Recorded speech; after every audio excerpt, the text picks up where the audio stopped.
Good evening. So I am your classmate Kaylee Kiernan, and tonight I will be telling you about PALS, or Peer Assisted Learning Strategies, PALS. So Peer Assisted Learning Strategies, or PALS, is a class-wide peer tutoring program. Teachers very thoughtfully come up with pairs, and what I mean by thoughtfully is, you don't put certain students together. You know your students and you know their backgrounds. You know who doesn't mesh well together and who does. Just try to do your best to pair these students. You want it to be a positive experience, and the only way you do that is by creating a really positive, respectful environment. So making sure that these pairs are done very well to the best of your ability and to the best of your knowledge is just something that's really great. Also being flexible with these students, so if they do have an issue, they can feel comfortable to come to you, and you can address it by changing up some partners. But basically what these partners do is they engage in assignments that basically target academic needs of both students that are involved, and also the pairs can evolve over time. So no two students need to be with each other for the entire year. They don't have to feel confined to that pairing. The best way to help struggling readers and writers is to have individual or small group instruction. As much as we teachers love to assist our students and would love to give that one-on-one time, it's just really not practical. Time is not a teacher's friend, and so it's always very important to utilize what time we have very wisely. So doing the peer tutoring, it puts them in that small group setting, and they're getting a lot out of it for the time that you're given, which is great. Also, you want to pair the lower performing students with the higher performing students. So basically this is because they definitely both do get a lot out of this. And I know you're saying, oh, I don't know about these high achieving students if they're going to be satisfied about this, but I will show you how that works out. You want these higher students with these lower achieving students. They do teach each other very well. Putting these sessions in for 30 minutes a week is a very easy thing to do. You can do this very easily in a unit plan or a lesson plan and make it a routine for these students. They do like routine. So getting them familiar with the pairs and with the PALS program is necessary. There are various ways that you can implement PALS. You can do partner reading, which I'm going to get into a little bit later. I also combine some of these activities, and I'll tell you all about that. But partner reading is pretty self-explanatory. They take turns reading to one another. Peer editing, I love peer editing. It is an English teacher's best friend. I've also heard great things about social studies and history courses. There are a lot of papers involved, and so having the students work together to peer edit, it minimizes our work. It also teaches the students how to focus on focus correction areas. And so they pick up on these skills of editing somebody else's work and putting it to editing their own work, which is really great. They will learn these skills over time, and practice makes perfect.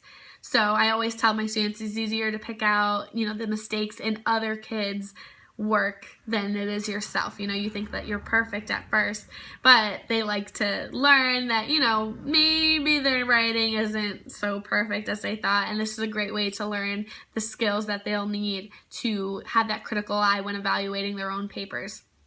Also, paragraph shrinking. This is when they read a small excerpt or a paragraph, and after reading it, they turn to their partner and try to summarize it in about 10 words.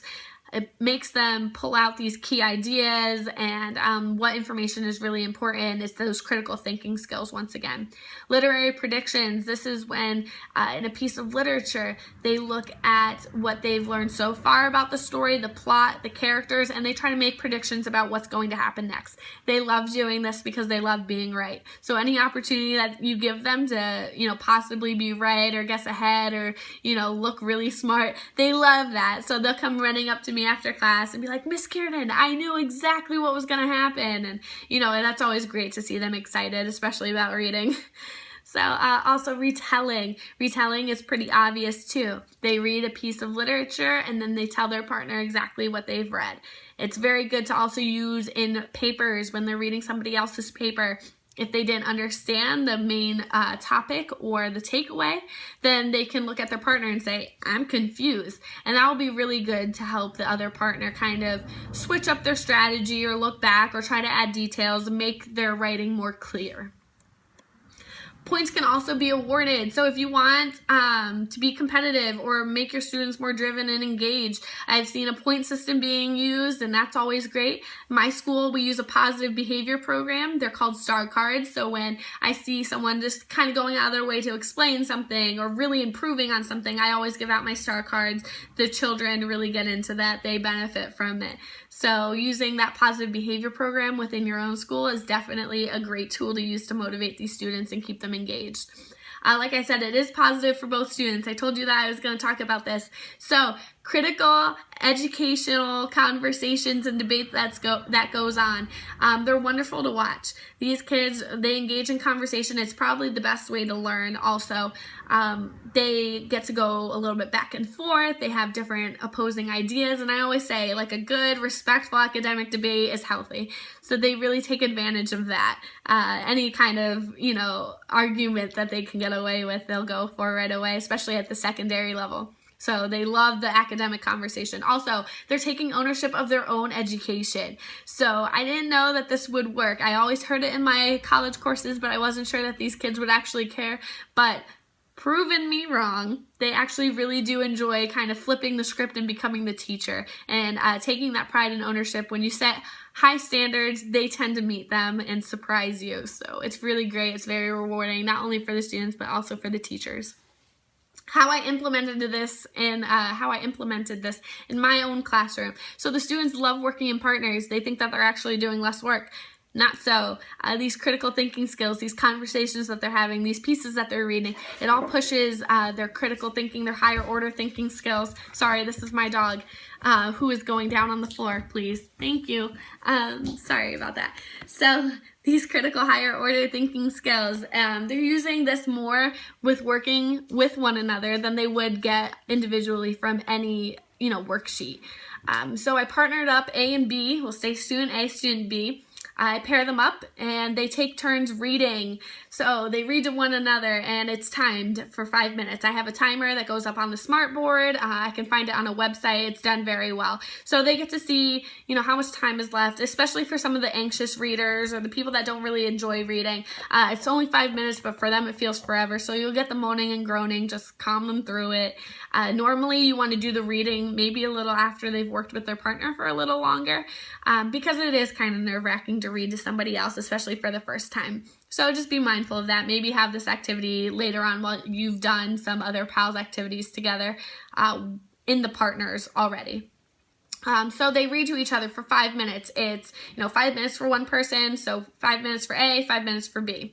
They take turns. Then after that is over, they take 2 minutes, and each person for 2 minutes is basically going to summarize what they read. It's really good practice for pulling out key ideas, so they do very, very well with that. Also, they take about 5 minutes together to kind of discuss what happened and what they think could happen and what they found really interesting or very critical to the overall message of what they were reading. So that was also very useful.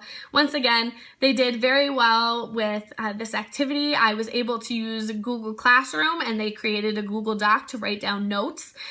Which was very useful because no one student can rely on all the work from another because Google Docs does track who does what work. So it's a really great way to hold each other accountable, and they do succeed. They learn from one another, and they're very driven in this program. So I hope you take PALS, and I hope you implement it in your next lesson. It really has worked out very well, and the students enjoy working together so much.